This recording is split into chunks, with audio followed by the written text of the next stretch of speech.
સ્વચ્છ સુરતના રસ્તાઓ પર કચરાના ઢગલા જોવા મળ્યા છે। ભરતનગરની રાજા રામમોહન રાય શાળા બહાર કચરાના ઢગલા।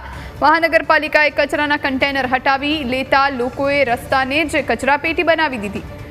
ટેક્સટાઇલ ઉદ્યોગનો પ્લાસ્ટિક વેસ્ટ અને લોકો ઘરનો કચરો નાખતા પણ જોવા મળ્યા। દેશી દારૂની ખાલી પોટલીઓ અને મેડિકલ વેસ્ટ પણ કચરાના ઢગલામાં જોવા મળ્યો। શાળા બહાર જ કચરાના ઢગલા। વિદ્યાર્થીઓ દુર્ગંધથી પરેશાન છે। લોકોએ કહ્યું તંત્ર કામગીરી કરતું નથી। બાળકોએ કહ્યું આ ગંદકીના કારણે બીમારીઓ થાય છે। મહાનગરપાલિકા વરાછા વિસ્તારને સ્વચ્છ કરવા ક્યારે આવશે તે જોવું રહ્યું। ભારતમાં સૌથી સ્વચ્છ સિટી સુરતમાં ગંદકીના ગંજામ જામ્યા હોય તે પ્રકારના દ્રશ્યો જે સામે આવી રહ્યા છે। આજે વિસ્તાર છે ભરતનગર સોસાયટીનો આ વિસ્તાર છે જે વરાછા વિસ્તારમાં આવેલો છે, જ્યાં એક રસ્તો છે આખો કચરાપેટીમાં ફેરવાઈ ગયો હોય તે પ્રકારના દ્રશ્ય છે હાલ સામે આવી રહ્યા છે। આ સીધા દ્રશ્ય જોઈ શકો છો। ખૂબ તકલીફનો સામનો છે લોકો કરી રહ્યા છે।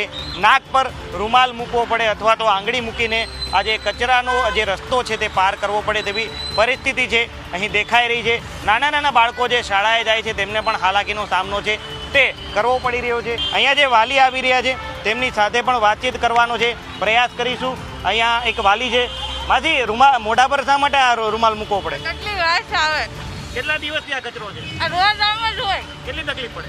બહુ જ ખવાડમાં એવું જ હોય। હા, બાળકોને કઈ તકલીફ પડે? તો માંદા રે। ચોક્કસથી એટલે કે અન્ય જે લોકો છે તે પણ કહી રહ્યા છે। કાકા શું તકલીફ પડે છે?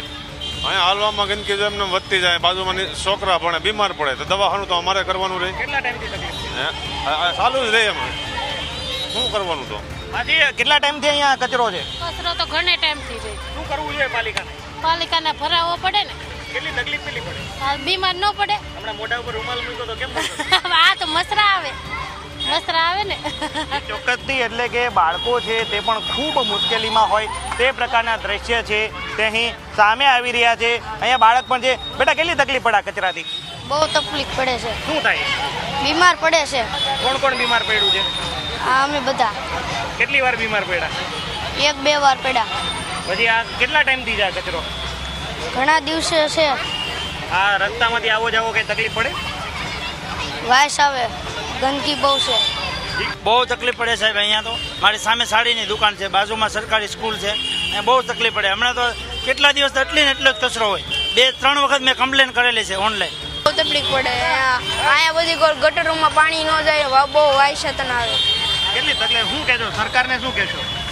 એને હું એમ એટલું કહેવા માંગુ છું કે કચરો કોઈ ન નાખે ને કઈ સફાઈ રાખે।